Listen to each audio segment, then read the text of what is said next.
Hello. Hello, Chair. Hello. Hello. Hello, Chair. Hello, Chair. Sikhona, Chair. Sikhona, Chair. Oh, Good afternoon. good afternoon, No, besavula. Chairperson. Good afternoon, Chair. Good afternoon. Sorry about it. No, besavula. I was requested by the chair. Good afternoon, Chair. I was requested by the chair to give them to give CGE another chance to present a report. Chair, you can start with that presentation. Chairperson, thank you very much. We really appreciate, Chair. We will present on the audit outcomes, and I would like to hand over to the CFO and the CEO to just quickly take us through a 5-minute presentation on the audit outcomes. Thank you very much, Chair. Over to you, Mushabi.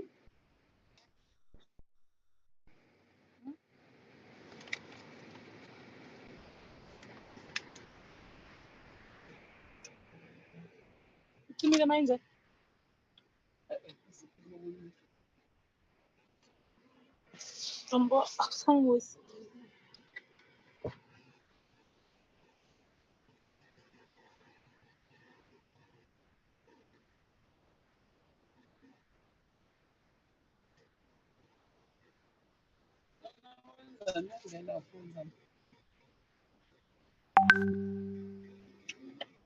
CEO, Mr. Putu.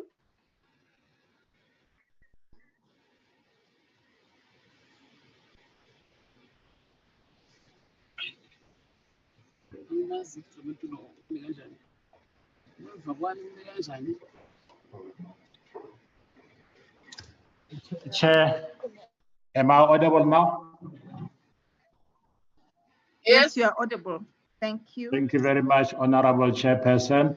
We were providing the outcomes from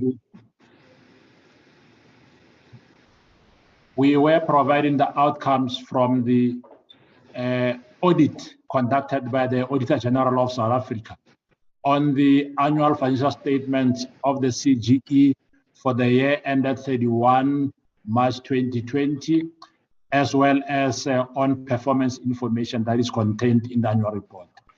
The outcomes were as follows. The financial statements were unqualified. In the opinion of the Auditor General, what has been reported is accurate, is fairly presented, is in compliance with the reporting framework, including the statements of GRAP, GRAP being generally recognized accounting practices. And with regards to performance information, there were also findings by the AG to the effect that the information presented is useful. There have been instances where changes were identified and those changes affected. May I continue, Chair? There's feedback in the background. Honorable Chair, may I continue? Yes, Thank you. Continue, CFO. Thank you, Honorable Chair. The report is also contained in the submitted annual report. However, in addition to the opinion of the Auditor General, there were areas of weakness that requires improvement, which were identified by the Auditor General. Those weaknesses are weaknesses with regards to inadequacy of our own internal controls. We have challenges on supply chain management issues relating to contract management have been identified with recommendation as to what the Commission and management ought to do to remedy those particular problems. There are also identified weaknesses in the area of human resources management, leave administration. There were weaknesses that were identified in terms of our own internal processes. And additionally, weaknesses were also identified in how performance information is reported, including even compliance with some of the guidelines. Chairperson, we have received specific recommendations from the Auditor General as to what we need to do to remedy, and we have embraced the recommendations to determine our action plans to remedy the problems. Chair, what we can report is that overall, in comparison, the number of audit findings between the financial years and across the 3 previous financial years are reducing. We have in the past taken recommendations from the Auditor General and implemented corrective actions, and we are seeing the improvement, and then we are hoping that the newly compiled action plans will help the institution to move from an unqualified audit opinion to a desired clean audit. So we've got areas that requires interventions. Key amongst the interventions will be on supply chain, where we need to be taking consequence management. We regret effectively to say that despite having reduced the number of findings, there are noted areas which have been reported as irregularly incurred expenditure. We have listed them, and those particular weaknesses will be subject to corrective action, and corrective action will indeed, Chairperson, include the consequence management where it's relevant. That's in summary the feedback on the audit outcomes. Chairperson, thank you very much. Thank you very much, Chairperson Matebu, as well. Thank you very much, CFO. Honorable members, that's the report. Can we get hands?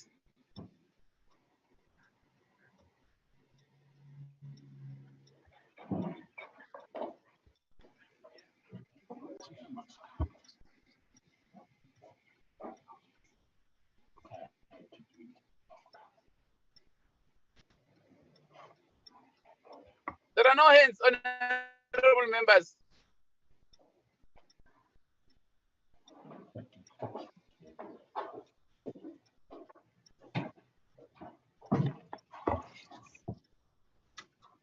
Yeah. Honorable Masiko, you are the only one. I think so, Chair, seemingly. Okay, Honorable Masiko. Thank you, Honorable Chairperson, and greetings to yourself, CGE, the NYDA, as well as honorable members. Chair, I'm not going to ask much, but I think firstly we must commend the good performance across the programs 1, 2, and 3 by CGE. I think, Chair, in terms of the report that one has received before, then we can see that there has been a certain level of good performance that must be commended, because we can see that nearly all the targets in these objectives, Chairperson, have been met. As we can see that these are specifically targets which are service delivery related, and we can also see that there has been no overspending. I must, however, Chair, express a concern on the strategic objective number 4, which for me is an area of concern that the portfolio committee needs to look clearly on. In terms of the reporting, Chairperson, we see that there is a significant reporting discrepancies between the annual performance plan as well as the annual report. It's of great concern, Chairperson, because we do understand that before these reports are brought to us as the portfolio committee, there is a plenary that sits of which these reports are dealt with by the commissioners themselves. Now, the question is, how is it that we are brought reports that have a great level of discrepancies within the performance plan itself and the annual plan? What we are seeing, Chairperson, is that they are objectives that are appearing on the annual plan, but in terms of the annual performance plan, but when it comes to the annual report, those targets are not even mentioned in the annual report. If I may give an example, Chair, on that strategic objective number 4, under appropriate systems, processing and policies to strengthen institutional competency, and you are having that the previous and current APPs, a plan identifying specific systems, processes and policies to be addressed by each department during the year. Though that is not even mentioned in the annual report. You are also having a report on compliance with legislation and policies. It's not mentioned in the annual report. So one is picking up, Chairperson, a whole lot of discrepancies, specifically under strategic objective number 4, that one would need a clarity on. Also, Chairperson, in terms of case management, we know that the CGE facilitates an opportunity for members of the public to report cases related to gender inequality and abuse at the various offices of the CGE. And we know that there is a certain level of challenges that is experienced by the Commission in closing files and cases. There is a carryover of more than 500 files, Chairpersons, or cases. And for me, that was happening in the 2019-2020 financial year into the 2021 financial year. And we know that the majority of those cases reported relate to discriminatory practices, followed by gender-based violence cases. So for me, it's an area that CGE needs to improve on, because those are cases, Chairperson, that relate really to issues of women in terms of discriminatory practices, and majority of those cases are also coming from the gender violence cases. So if we are having such a large carryover from one financial year to the next, it is an area that we need to also pay attention to and look into improving. The last issue in terms of the CGE, Chair, is the development and the implementation of monitoring and evaluation tools. And I think, Chairperson, it's important for us to urge the CGE to address this matter and also reach its finalization as a matter of urgency, Chairperson, because we know that this is really addressing the mandate of CGE. We must also, lastly, Chairperson, get an indication as to whether the unmet targets have been absorbed into the 2021 financial year and whether or not they have been budgeted for. So those are some of the issues one Chairperson would like to raise on the CGE report.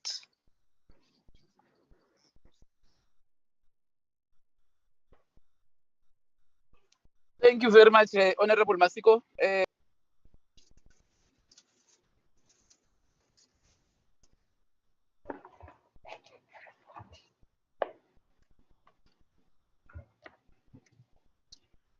Honorable Songo.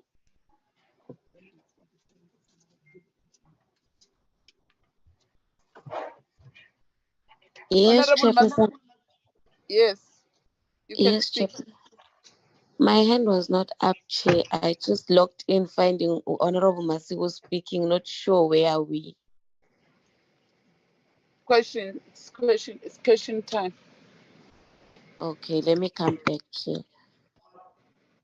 Honorable Mpiti.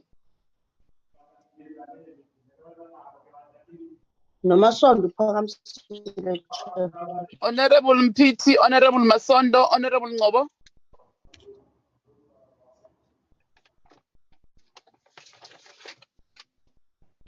Honorable Masondo. After Masondo, Honorable Sheriff. After Masondo, Honorable Sheriff.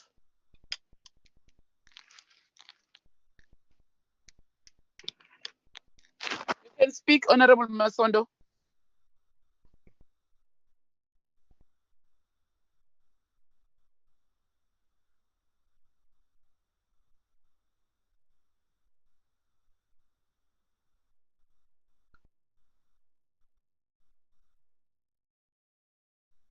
Honorable Masondo, you can speak.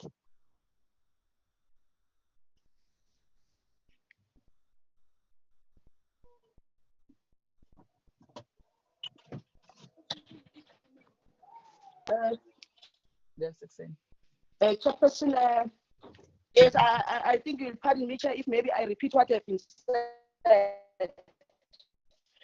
But overall, the CGE can be commended for good performance across program 1, 2, and 3, as it has met nearly all of its targets in these objectives, which are its service delivery. Yes, I'm speaking, Chair. Yeah. I So think I have. I don't know whether maybe it's my network. I can hear you, but I think if it's from my side, I have a network problem. But me, I hear you. You were saying ECGE can be commended on a good performance on program 1, 2, and 3. I think that's what you're saying. I'm speaking.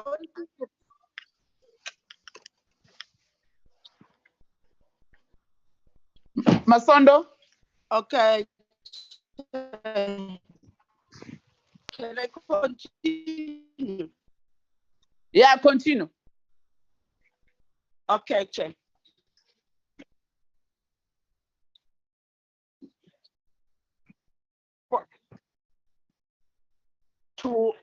Yes. Yes.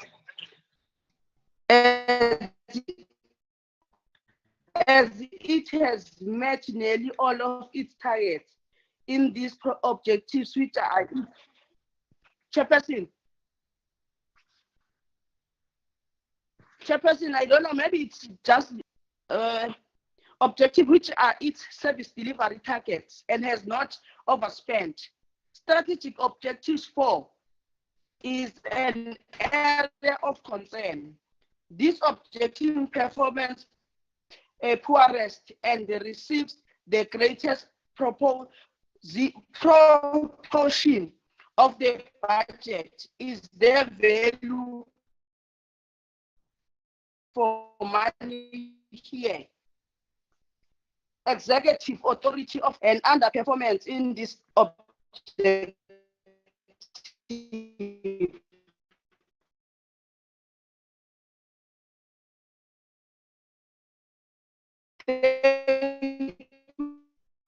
Chairperson.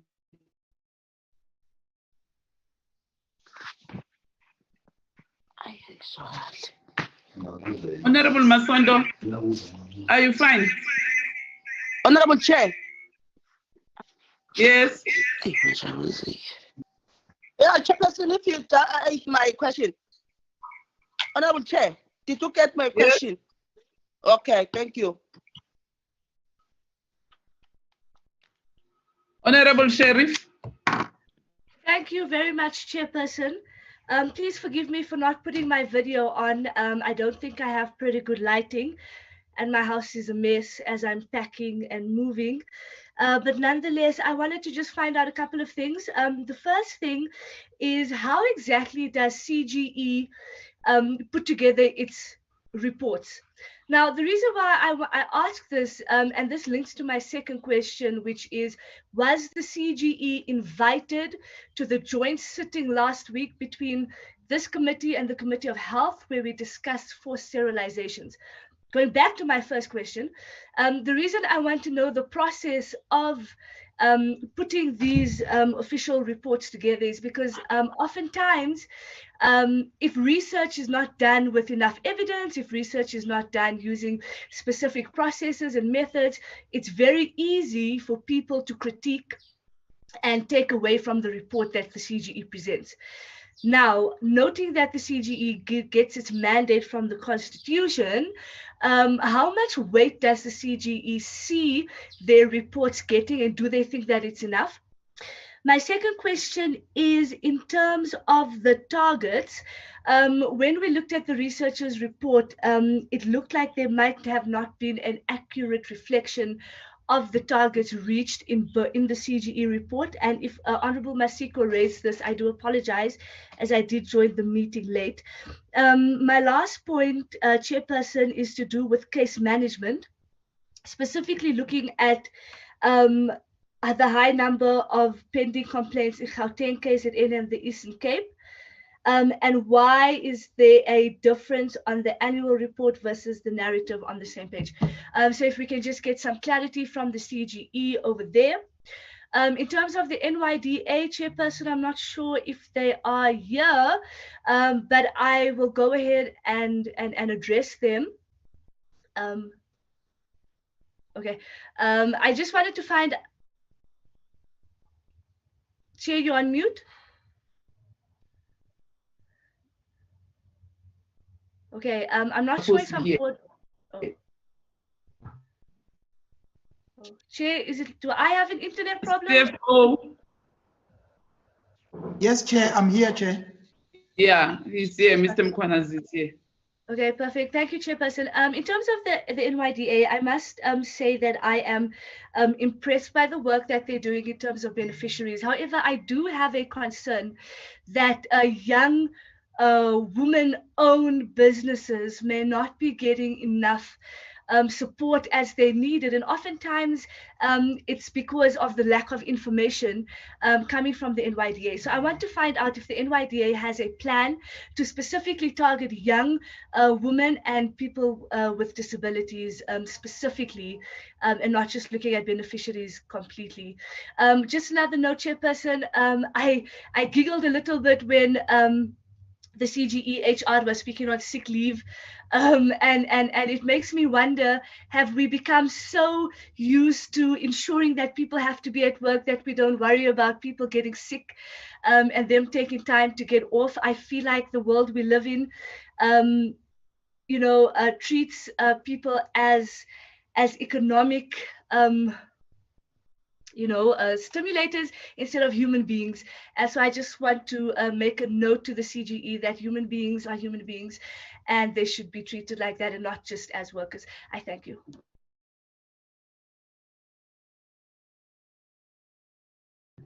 Chairperson, you're on mute. Honorable Mkweba.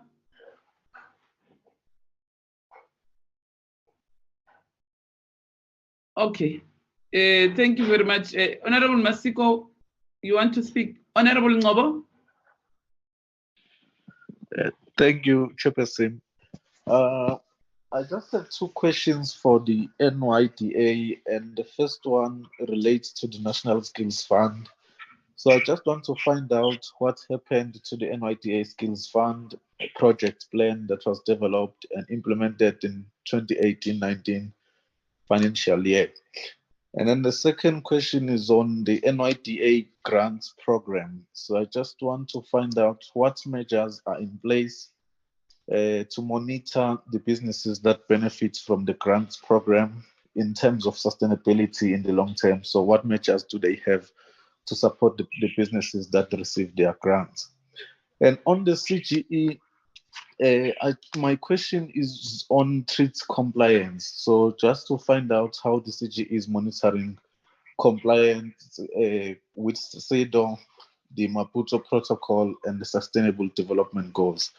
And my last questions will be on the women in correctional facilities. And obviously, the work that the CGE is doing in women in correctional facilities is commendable.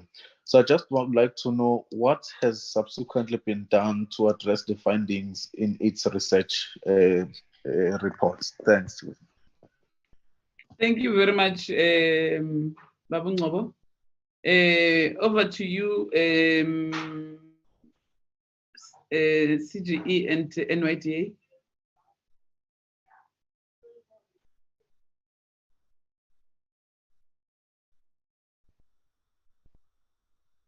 Thank you.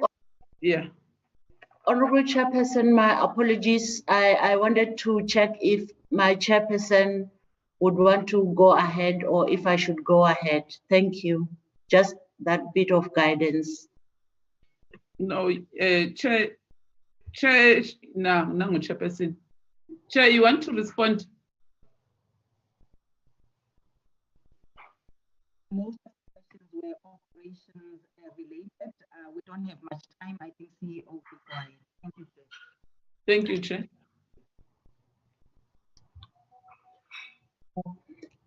Thank you, Honorable Chair. Honorable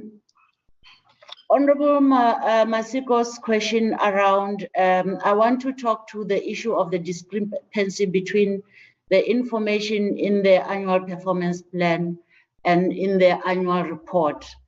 And I want to request humbly the Honorable Chairperson to allow me. Firstly, I note and take the feedback seriously, especially because now for me, I know this is an area where one will need to quality assure strictly, for lack of words. And I take the feedback, but I want to request the Honorable Chairperson to permit me to look at these documents, consult, and be able to explain how this happened. But at this stage, I must confess that I did not pick up this discrepancy yet. But it's something that we want to work on and improve. And if I'm permitted, I would request that. I think, CEO, the other, yes, the other thing that is concerning, it's the cases that you are opening as CGE yes. Are decreasing. And there are also a number of cases that you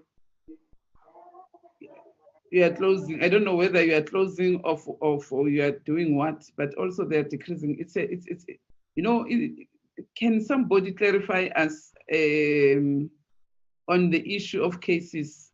Advocate Mukhale, maybe can explain exactly what is happening with your cases, whether you are decreasing or you are increasing, and those that you are closing, is it you who is closing cases or what is happening? Can we get clarification on those on that item?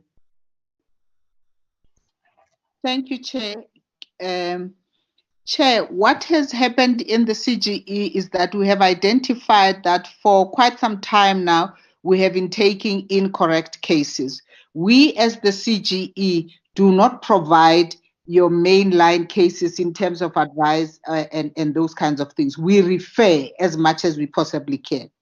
We actually are supposed to be taking cases that have got a big footprint. For example, we have taken on a lot of cases for women traditional leaders who are being refused to take over as leaders and all of that, because we feel that has got a bigger footprint and the impact will be greater rather than individual cases of, for example, if a woman wants to divorce, we say, no, go and see a lawyer.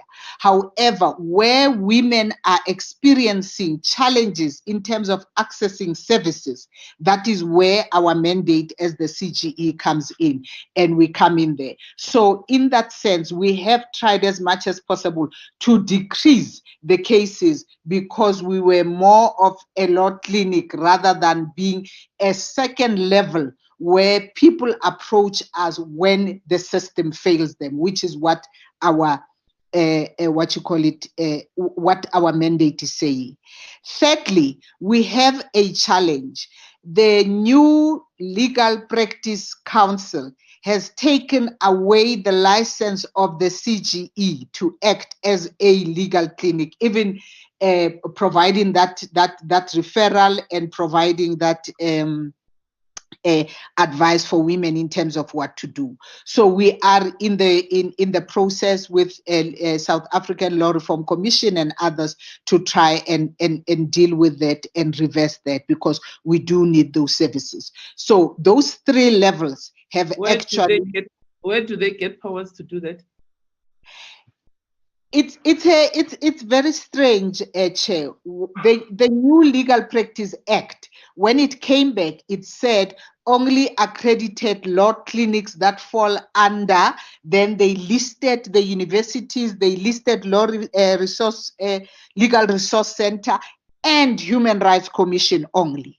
And when our lawyers went to court, they were told you get given a accreditation. They were told, no, you do not have that accreditation, and therefore you cannot practice. So when we went to the Legal Practice Council, innocently thinking, okay, it's an oversight, they went back to their act and said, yes, actually the courts are right, you cannot practice, you are not in this thing. In the act, we only included Human Rights Commission.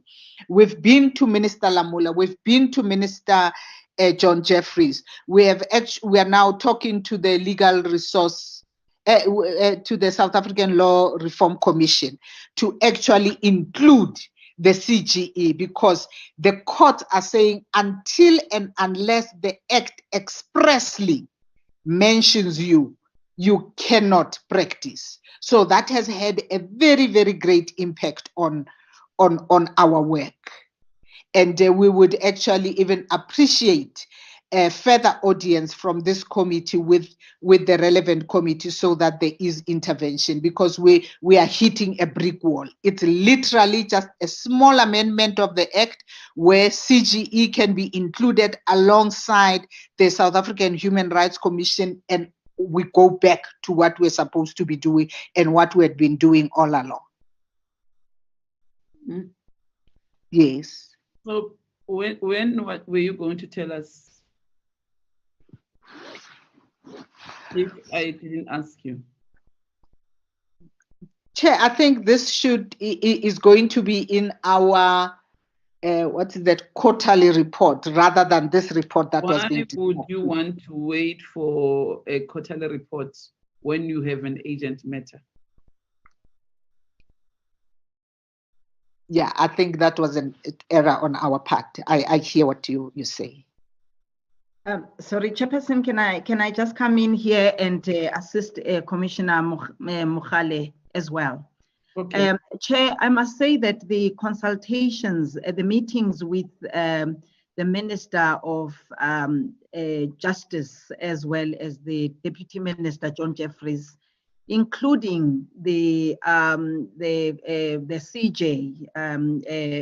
Honorable Mogoeng, all those activities have actually taken place recently, Chair. So most of the work actually falls under this current financial year.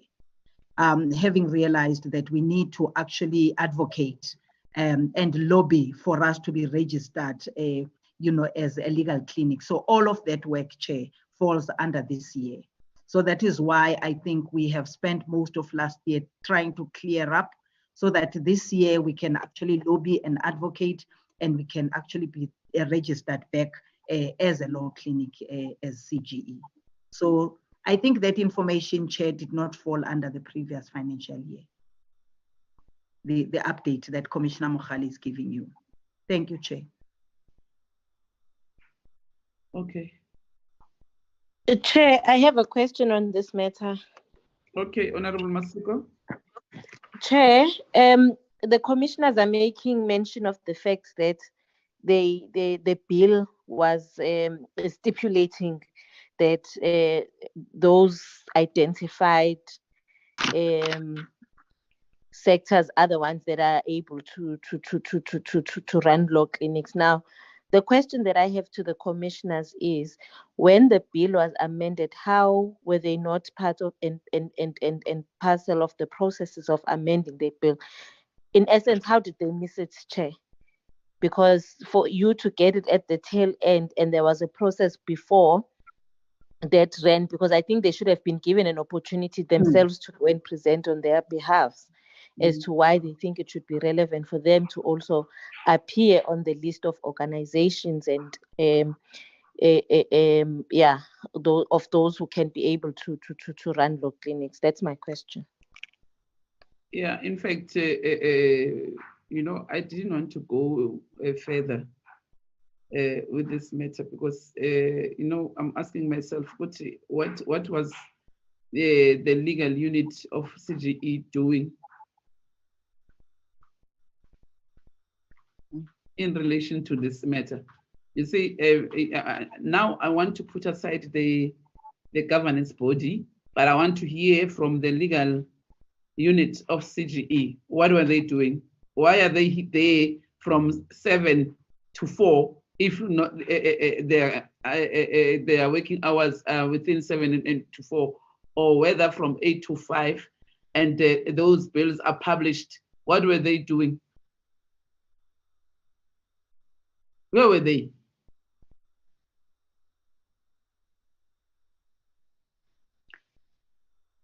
Chair, can I explain? Yeah. Okay, thank you, Chair. I think the concern is valid. CGE must have had its eye off the ball in that instance. But I think this happened as a result of CGE having been included in the previous Law Society Act.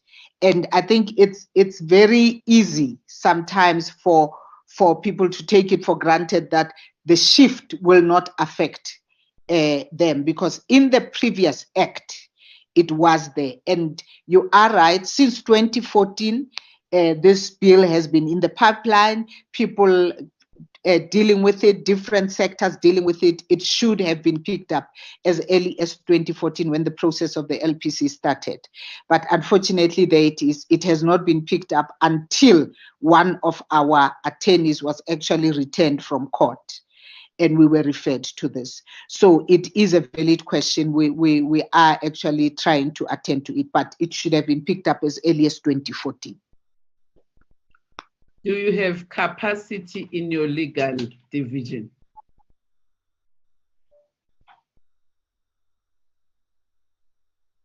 No, Chair. We have got the numbers, but we have very junior people. And unfortunately, we are unable to attract sometimes the caliber of person that we would want because of the salaries that we pay as a result of our allocation. But it would help if we had someone sitting there monitoring, literally, everything that is coming out of Parliament and making sure that CGE responds to every legislation that would have an impact on its work, but also that would have impact on its mandate. We should be doing that much more actively than we are doing now. We have had to collapse the parliamentary monitoring position that was based in Cape Town because of the 10 million that Treasury actually asked us to return. And that is a fundamental position where somebody was sitting in pole position at the Cape Town office monitoring everything that is coming out. But this does not mean they did not see this as a result of that. This is a 2014 thing. So which means there was at some point removing the eye of the ball. Who did that priority? Administration, personnel that collapsed that position? Why not other positions? Because you see, when you are lacking legal division, Nina, as CGE, you are depending mostly on your legal team. Because you are dealing with most of many cases.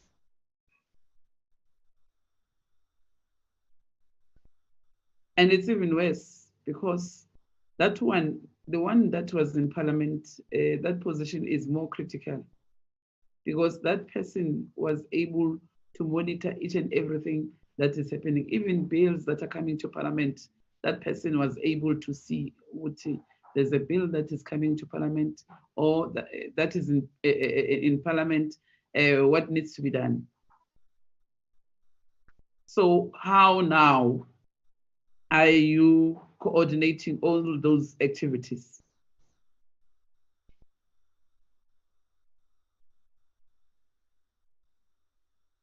Especially this time where we have yeah, you can come in, Advocate. Oh, thank you very much.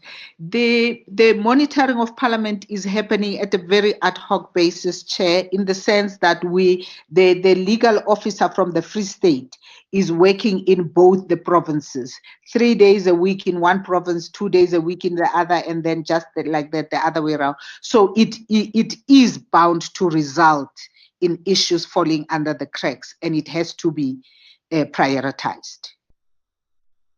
The current arrangement is actually not good enough because both offices are suffering as a result.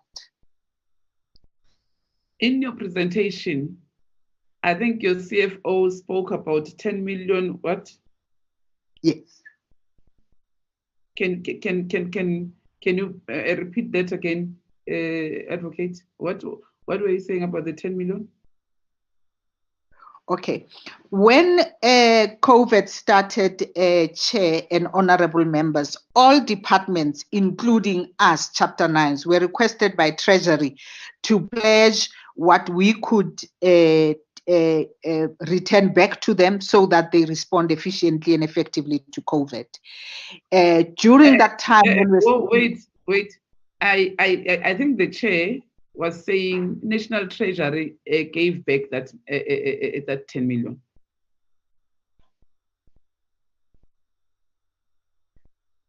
No, Chair, not. Yeah, I think I think the CFO can clarify this, Chair, together with Commissioner Mogale. Perhaps the CFO can just go back to the unused funds and money that was surrendered. I think he was referring to the money that was surrendered, Chair. But I think the 10.3 million is gone, Chair, from the annual allocation. So that's what Commissioner. But there was money that was surrendered. Yes, Chair. So 10.3 was taken, and out of that money that was taken by National Treasury, there was money that was surrendered again. Honorable Chair, may I clarify? Yeah. Chair, we have given away 10.3 million, being an adjustment to our 2019-2020 financial year. What I've also reported during the presentation was the fact that for the year under review, the year for which we are presenting the financial statements, there was a surplus reported, and then we have applied for a right to retain the surplus of 10 million. Treasury allowed us to retain 6.88 million thereof. So additionally, in the current financial year, Chair, we have 6.8 million that we can use to roll out the CGE APP. So what Chair has occurred was that at the time when we were requested to forgo part of our baseline budget when COVID started, the position for parliamentary liaison director was vacant.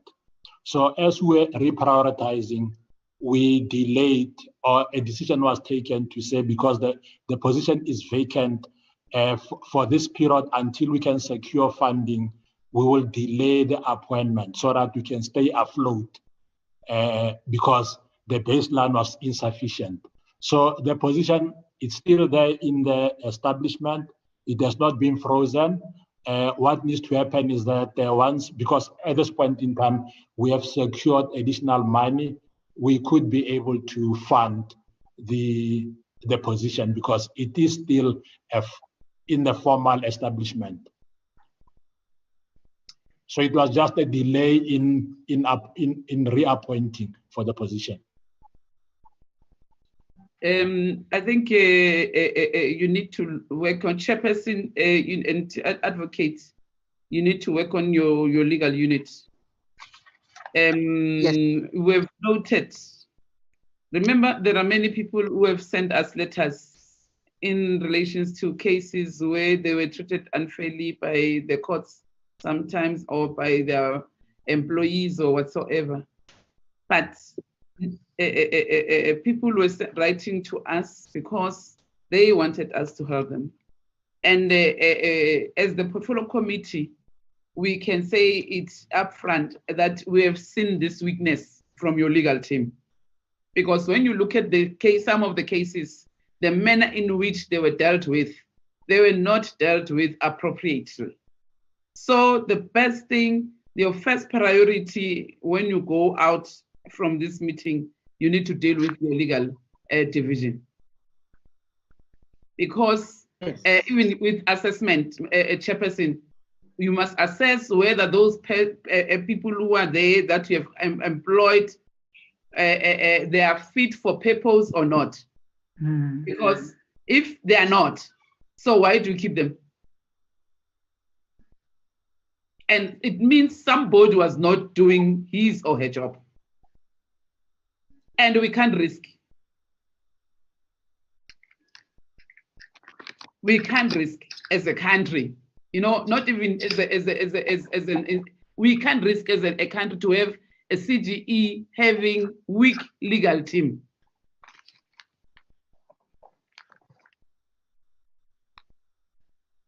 Taking into consideration the environment where we are as a country, we can't risk that. I think that that post also of you must reconsider that decision. Yes, Chair. Thank you very much, Chair. Noted, Chair. Yeah. You can respond to other questions.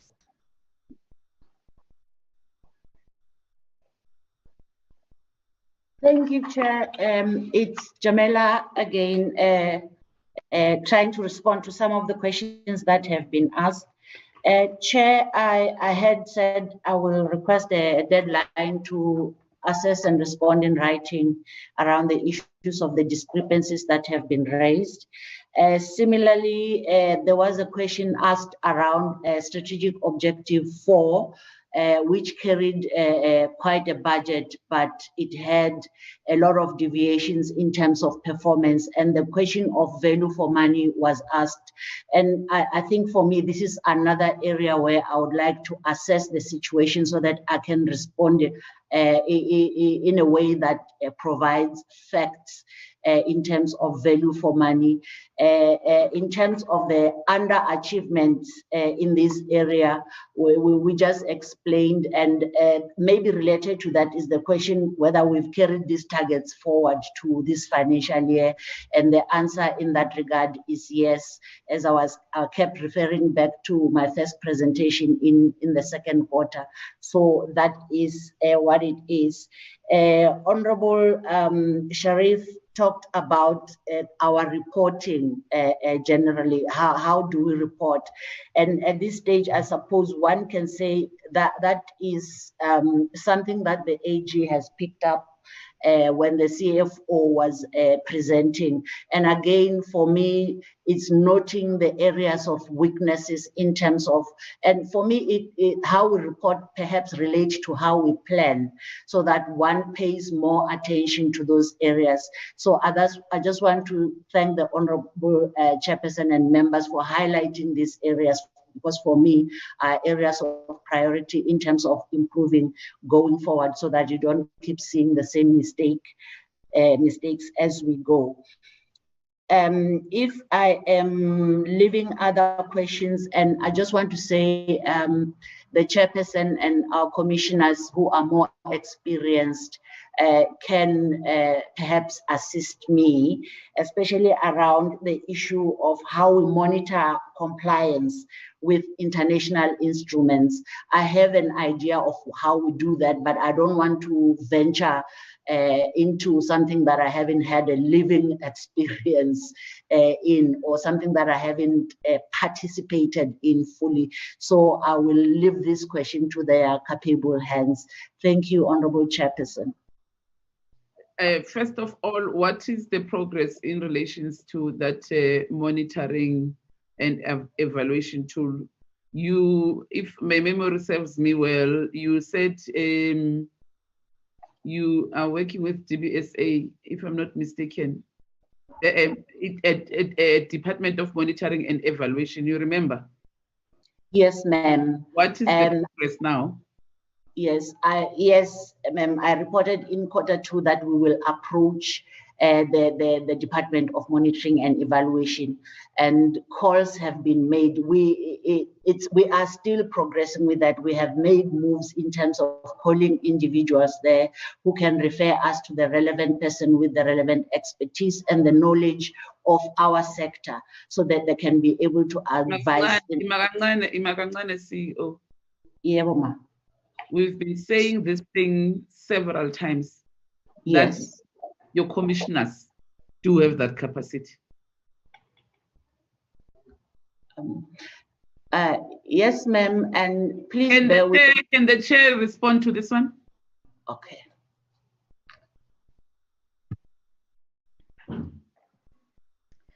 Chairperson, thank you very much for putting me on the spot on this one, Chair.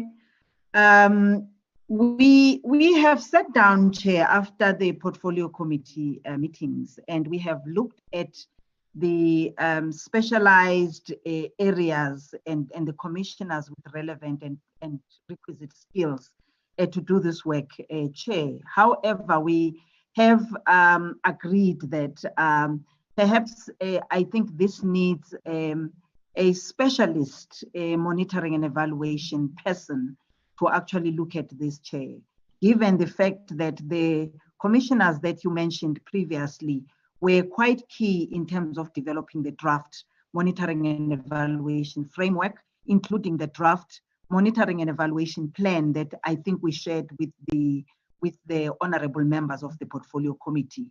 So we looked at the fact that our skills and expertise go and to a very limited area, Chair, in terms of really taking this very important tool that we will need to monitor what the country is doing in terms of various agencies, be it government, private sector, civil society organizations. So we wanted to subject it to an independent specialist who can come back and perhaps, you know, develop it a little bit further. But we also agreed with the incoming CEO, Chair, that that work, we will no longer take it to external service providers, but we will request to partner with members of the Department of Planning, Monitoring and Evaluation to actually assist us and sit with those particular commissioners. And we will form a team, whether we call it a Section 6 committee, which is made out of commissioners as well as members of the department, just to that will make us look a bit good in terms of monitoring both the international, regional, as well as country instruments. So I think that's where we're going, Chair, and we agreed with the CEO that perhaps this work needs to be done speedily, and we are hoping that come the end of the fourth quarter next year, March, we would have polished our M&E framework, including our plan, and then we will be monitoring according to a plan that has been looked at by specialists. Thank you very much. Yeah, we are going to give you 3 months to finalize your plan. So when you are coming next year, Chairperson, you must give us the plan. Chairperson, whilst we agree with you, Chair, I hope the Chairperson will also take into cognizance that we have December. Somebody look to December. 3 months. We're giving you 3 months. Somebody look to December, March. Yeah, what Chairperson? Somebody let January, February, March. Yeah, what's that? Yeah, somebody let 3 months already. December, second minus January, February, March, 3 months. Thank you, Chair. I think it's doable. Niasikila.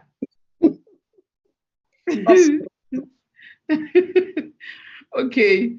I think your response in terms of responding in writing on the discrepancies of the issues that Honorable Masiko have raised with you, it's accepted because you'll have to go back and read every document that you have, and so that you can be able to respond accurately rather than wanting to respond now when just to please the committee.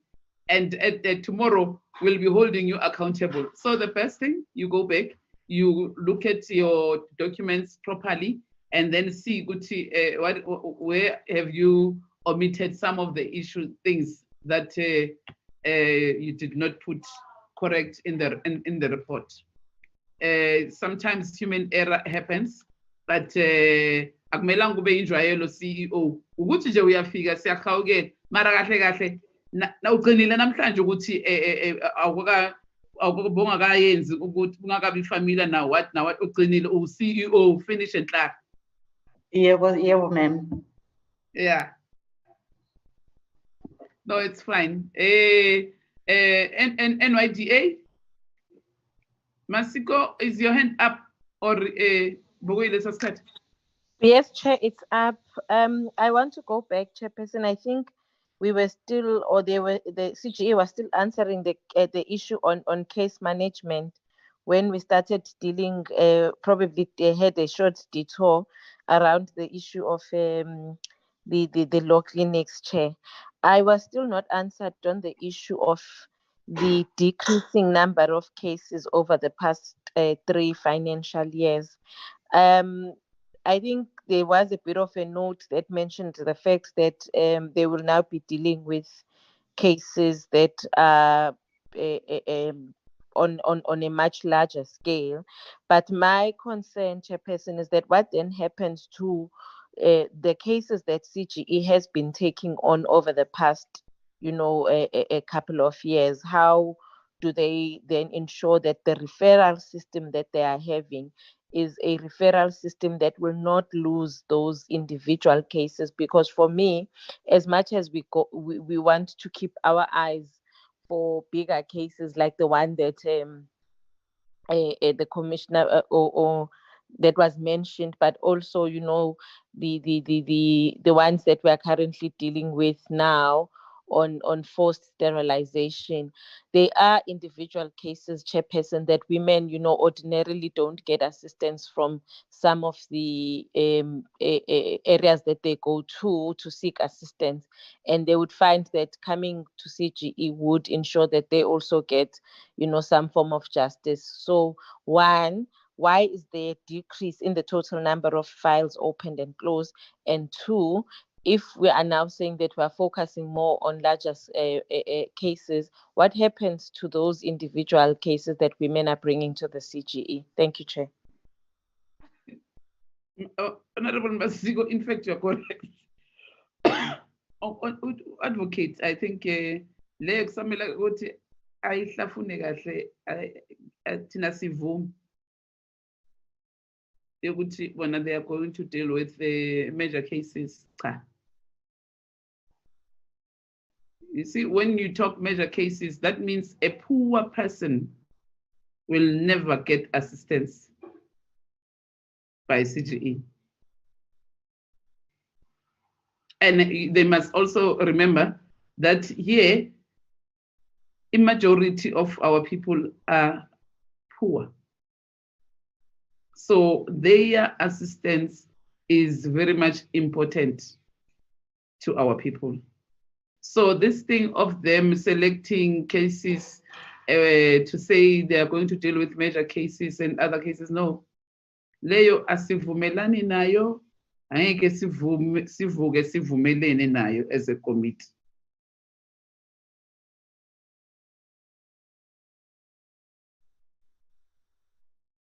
Because manje issues with gender-based violence and femicide, we are proudly telling people, and we are confidently telling people that ECGE is the one that is championing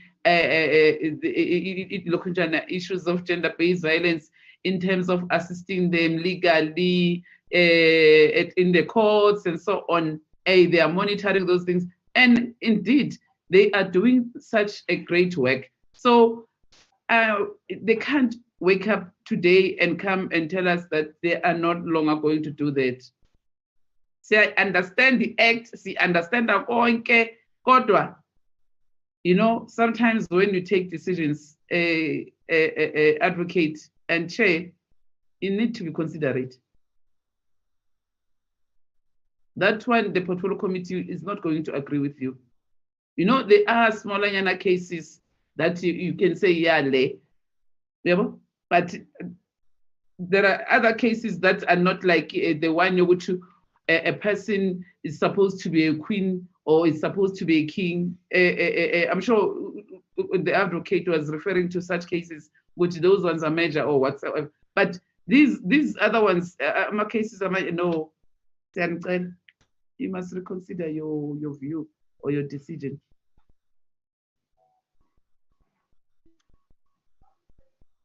Can I make a comment? I've been raising my hand, but sorry, Chair, I don't seem to be able to raise my hand. Apologies. It's Commissioner Dane. Yes, Chair. I'm just sorry. I'm on my iPad. It doesn't seem to be able to raise my hand. I've been pressing on it. Okay, Commissioner Day and Commissioner Klobatla, you can speak. Thank you, Chair. I think the decision in relation to the types of cases that are taken, I speak as a member of the legal committee and having the limited knowledge as a recent member. But to my understanding, the cases that are not caught by the CGE, so the reason why the CGE now is moving towards a much more limited, as Commissioner Mogale has explained, is that the cases that we take on must have a broader public interest lens in terms of changing either practices, laws, or filling in gaps in law that impact gender equality and gender equity. And this allows us then to be able to drive all of our resources, or the resources that we have, as Commissioner Mogale has noted, that we do lack the ability as the Commission to attract those kinds of legal counsel who would then be able to give sufficient thought into some of these cases. And so the decision is taken with the understanding that there's also the Legal Practice Act, which then would catch these cases that you speak of, so that the CGE doesn't become a competitor, for lack of a better word, within the legal aid services that are provided in South Africa. I do note the comments that are made by the honorable members and the chair, but I do think that the committee should understand that in terms of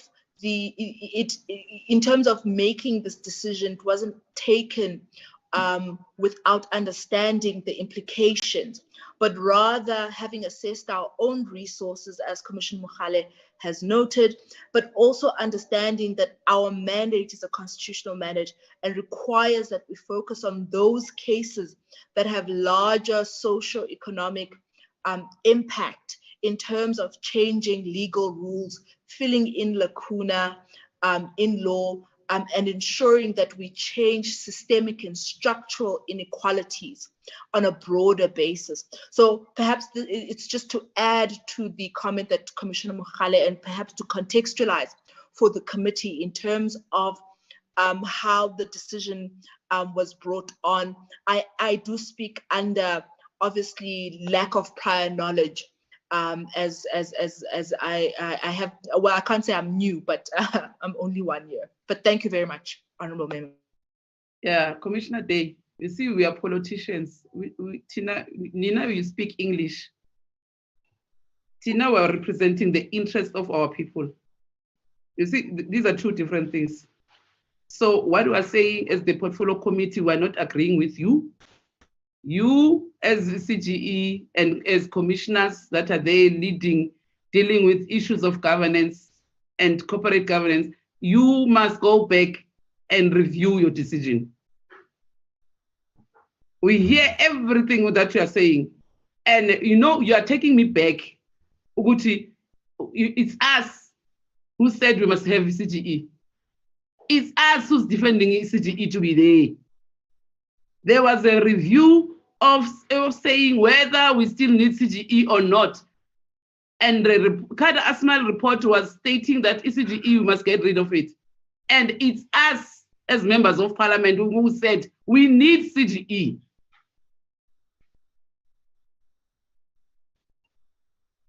So you as CGE, you'll go back, review your decision, and see how do you deal with your issues. And the other thing of Constitution 99, it's us who did all those things. So we hear your frustrations. We hear you very well. It's not that we're not hearing you. We do. But what we're saying is that we have the majority of poor people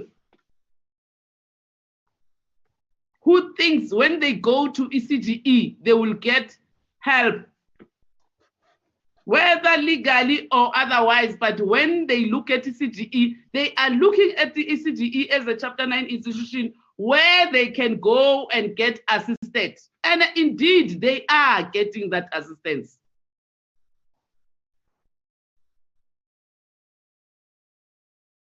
That's why we're saying it's important that you assess your legal division and deal with issues that we're talking about, we're discussing now as the portfolio committee.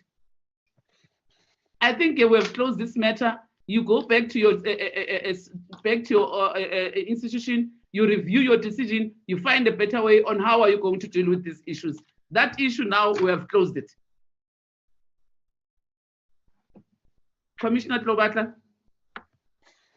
Thank you very much, Chairperson. Although it becomes a bit difficult to speak when the chair has closed the matter. But also let me say we understand what you are saying and we respect the decision. It's in order and it's true that people do count a lot on us. And when things are not happening, our politicians are the first people they run to. As a portfolio committee, you count a lot on us. But also I wanted to add on all the speakers, including the chair, that we don't necessarily turn them down and don't do anything. We refer and we do make follow-ups when we refer. And also we do a lot as the Commission for Gender Equality through our legal clinics, where at a broader societal level, we empower the communities on their gender rights and their human rights so that in an event they are met with challenges and mishaps, they know exactly what to do and where to go. The chair also mentioned the concern around the issue of gender-based violence and how you expect CGE to act a lot around it. We do support even cases that are not having that impact, meaning the ordinary woman on the street or the ordinary man on the street. We do support such cases through our provincial legal experts. That's why in other cases, you find a situation whereby CGE attends, monitor the case in court to make sure that at the end of the day, the desired justice is what we receive in the end. But we do hear what the chairperson is saying, we understand it and we respect it. We will go back as a Commission for Gender Equality, take the advice into consideration and work around it. Thank you, Chair. Yeah, you're playing a vital role, commissioners. You're playing a vital role. You can imagine if, for instance, even with that report of forced sterilization, remember, they are not sterilized in a group. It's individuals. that are being sterilized forcefully, according to your report. So you can imagine if you were no longer going to deal with some of those cases.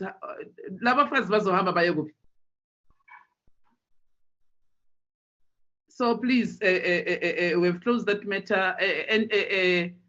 NYDA.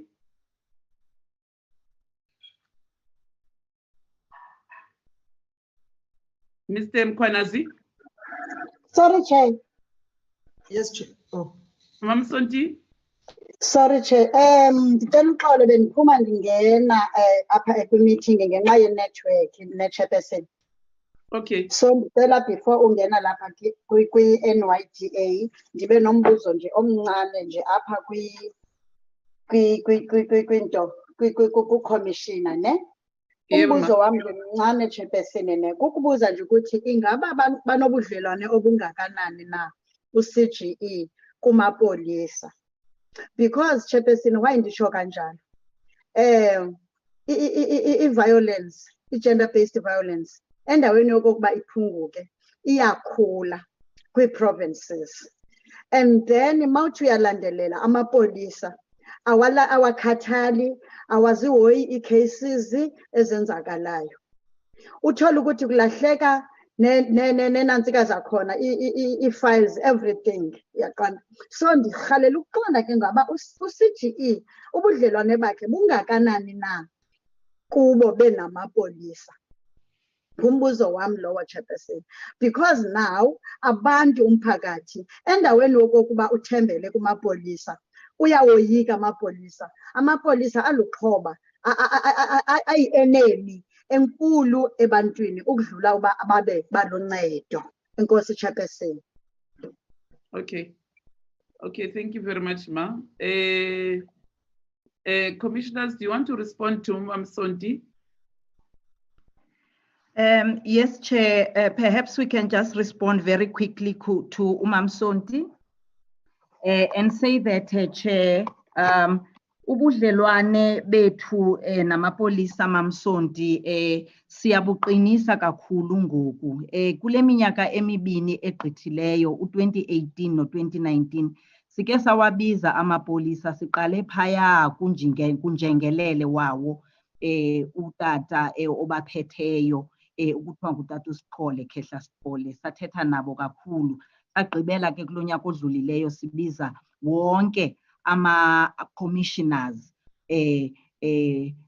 awavela kwii-provinces kuba sasifuna ukushukuxa yona le nto yobu budlelwane bethu nokujonga izinto ezijongene nodlame phakathi kwamapolisa nabantu abayoripota khona. Anditsho ke ngoku, Mamsonti, ngokukhulu ukukhawuleza into okokubana obu budlelwane siye sabuqinisa kakhulu kangangokuba amapolisa ayakwazi ukuthi axelele kwathina xa kune-cases, and kwelinye ixesha kunee-cases ezifuneka zithathwe zigqithiswe abazijongileyo zide ziyobekwa kwiindawo ezifana no-shelters bezihambisa ngeemoto zabo. Yonke ke loo nto leyo yavela kulaa ripoti yethu esasithetha nabo kunye nee-meetings esibe nazo nabo. Ndigqithe nje ngokukhulu ukhawuleza, Chair, recently uminister wamapolisa uye wa-announcer ukuba apha eSouth Africa kune-30 hotspots kwii-provinces zonke. Ngoku ke siqalile ke, Mamsonti, into okokubana nathi masiye kwezo hotspots side sithethe siye kwii-police station ezithile apho sizawufika sijonge khona isimo esijongene noomama noosisi abazayo bezoripota ii-cases zabo uba ziphathwa kanjani. So siqalile ke, manditsho into okokubana siqale phaa eFree State, but sizawuroll out to all 9 provinces in terms of looking at all these hotspot areas, and siqinisa ke kwale nto esiyibiza ngokuba bubudlelwane bethu namapolisa. Ndiyabulela kakhulu, Chair, but it has improved over the last years. Thank you. Thank you very much, Chairperson, because even in the issue yama rape kits, it's yourselves that assisted us to understand what is happening in the police stations. Thank you very much. That's a working relationship. I think it's important. Over to you, Mr. Mkwanazi. Thank you, Chairperson. I think I'll respond to the questions that were asked specifically to the NYDA. I think the first one was from Honorable Sharif, where she actually said there's not enough support for young women in our programs, and what is the plan to deal with women and people with disabilities. We do have gender-focused programs, Chairperson. Just to give an example, when we presented on our quarter two to the portfolio, we reported that on the grants program, we had assisted 51% of males and 49% women. That was on quarter two. On the jobs program, we had reported that 76% was actually females that we managed to place versus 24% of males. And then obviously on the relief fund, we had 47% females and 53% males.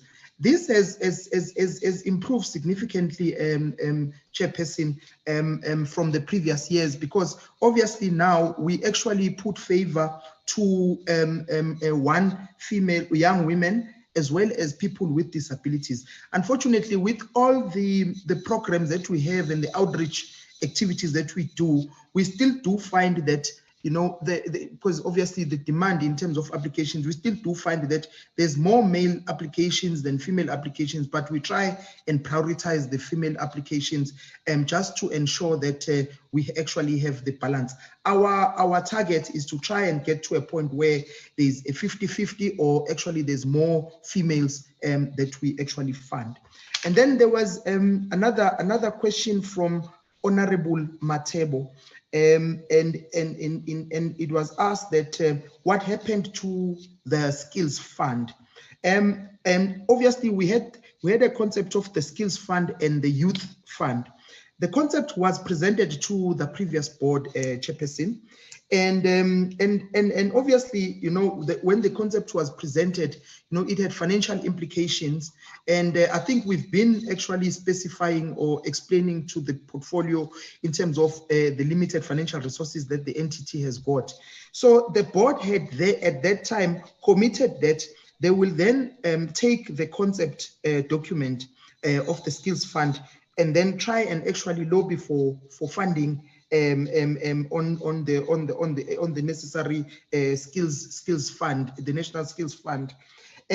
Obviously, then nothing has happened since, and obviously we then said we will then represent this the two concepts when the new board is appointed, so that they can actually then give us direction as to how we should actually progress with the particular fund. And then the second question was, are there any measures in place to monitor businesses that we issue grants to? So we do have an aftercare program, Chairperson, where after we've actually given the young person the grant, we then actually go back, firstly, just as part of an audit to check whether, you know, the equipment that we said that was applied to actually to be procured has actually been procured. And secondly, it's also to then try and assess whether, you know, the business is operating and running. We also have a mentorship program that we actually run, where we've got business people that we've engaged, and they become mentors to young people who have actually received grants on our side. The other one that actually assists as well in terms of having an aftercare program is the voucher program, where we then issue vouchers to beneficiaries of grants. We then issue them vouchers so that they could be able to then do the marketing, establish websites, and all their marketing needs. And obviously, whilst we do that through the voucher program, we also monitor whether their business would survive. That's the need that actually came, and we proposed it, Chairperson, and we delivered on it when we looked at the relief fund, because obviously we then looked at the type of businesses that we were actually funding and how they had been affected by COVID-19. And obviously that's when we actually started with the relief fund. Chairperson, those were I think the three questions and comments that we received from the NYDA. Thank you very much, Mr. Mkwanazi. I think honorable members were done. There's no other hand, ne?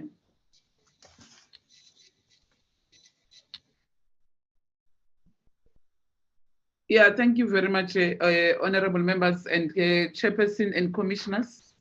If there's nothing else that members want to ask, no, I think we have come to the end of our meeting. Is there anything, Kashifa? Except to say the chair and Commissioner Mazibuko, you are owing me a report, ne? You are owing us a report. No, Chair. My report is in. I submitted.